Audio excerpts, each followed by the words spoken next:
Sanufene wakara gadufe nujalate tuware badisi kenya sinafe ifakenya namati sanufene wakara gadufe nujalate tuware badisi kenya sinafe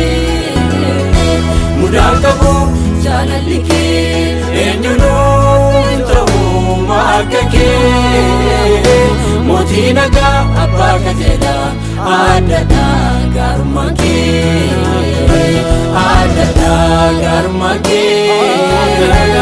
adada garmake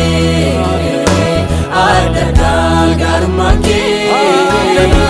adada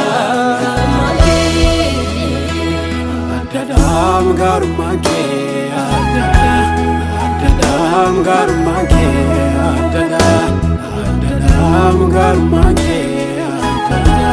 adadam garmake, adadam. Kajel famaketi zirachungenya, jabina luftate unafakikenya, edro bokonati. Manike nagamutu arjadat karamis tona mangatu mudakabu jalalike enyunu tahu makake motinaga abakatela adada garmake adada garmake adada garmake adada garmake adada garmake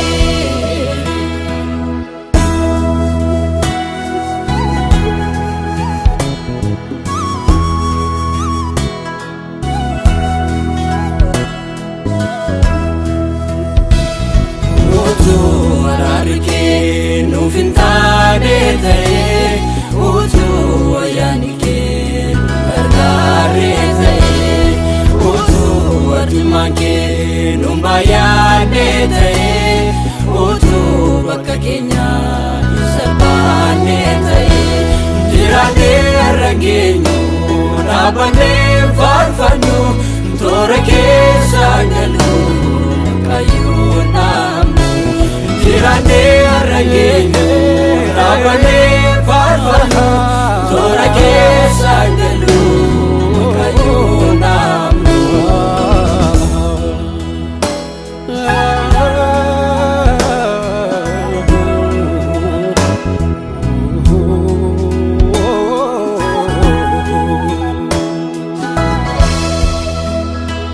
Jalalesa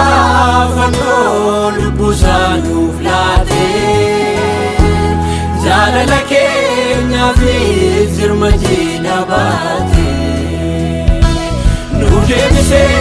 nagana umake nuto Inni nu jalate Yesusa ulfatu Nuti yadatame garmake nukanesu ilimnaun mage dunya gabamne agagari gotu idira fandosana nutete danese akalayo miti jinisunudese timina kenyan miti Kin male garmara kana jecha kena bure sumati amane sinjrane guno falma kenya tate nufidetanu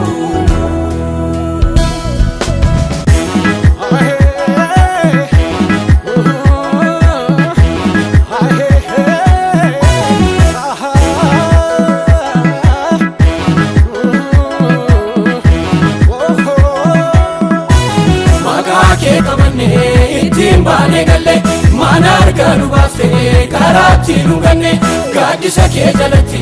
arganne boqonnaa humnaa nu cimsitee nu fiddee ulfina soorannee harka kee irraati kufne hundaa nuuf jaallate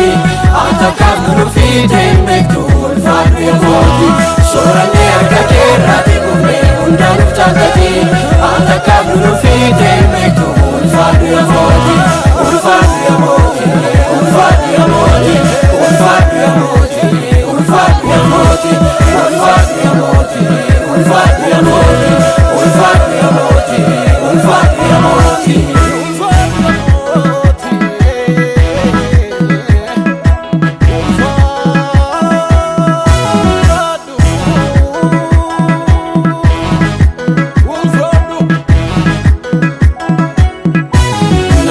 biyyi lafaa takkaa nu kennine mana kee erga dhufne irraa afaatane nagaa biyyi lafaa takkaa nu kennine mana kee erga dhufne irraa afaatane duutee du'a jalaa nu baraarte sodaan qabnu nuti oolmaa kee waan deebiif nu hin qabnu baraan moo'aati duutee du'a jalaa nu baraarte sodaan qabnu nuti oolmaa kee waan deebiif nu hin qabnu baraan moo'aati